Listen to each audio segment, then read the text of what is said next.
Welcome back to Uptime.com and to our video on the transaction recorder. The Uptime.com transaction recorder is a Chrome-based tool requiring the latest version of Chrome. It can record actions you take on a website, such as clicking a button or selecting an element, and can help simplify setup. Step 1 is to install the Uptime.com browser extension in Chrome.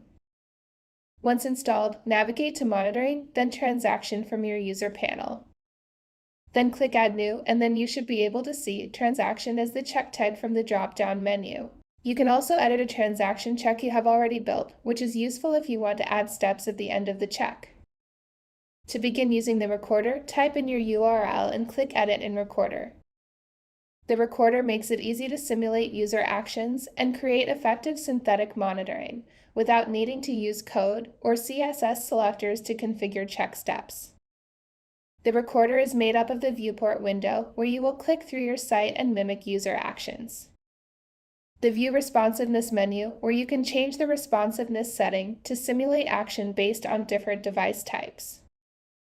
The Start Recording button to begin recording your check. The Edit a New Tab button to bypass iframe rules. The Check Steps Builder, where you can view and edit your recorded steps. The Add Step button, where you can manually configure steps directly within the recorder, such as validations. The Run Test button, which allows you to validate the success of your check on a designated test server before saving and activating your check, and the Save and Cancel buttons. To begin building your check from the recorder, click Start Recording and navigate through your page from the viewport window.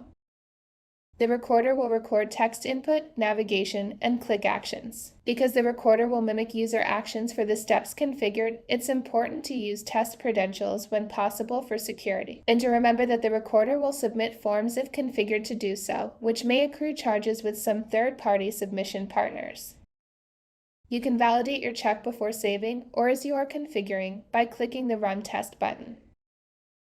When testing, you will receive response time metrics per step, which can be useful to help optimize the performance of your unique elements. As mentioned previously, to bypass iframe rules, click Edit in New Tab. Go back to the previous screen and click the Start Recording button, which will also mimic user actions.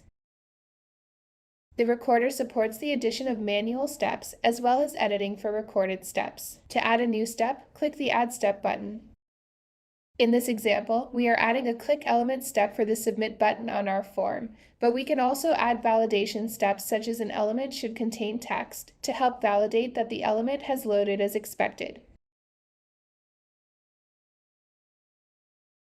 Once your check is configured, click Save, and you will return to the standard Uptime.com Edit Check window, where you can configure additional settings such as locations, tags, check interval, and advanced settings.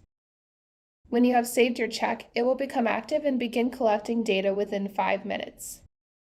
To dive deeper into our best practices, commands, and validations, view our best practices video linked below. This completes our coverage of the transaction recorder. For more information, check out the rest of our video library or reach out to us directly at support@uptime.com.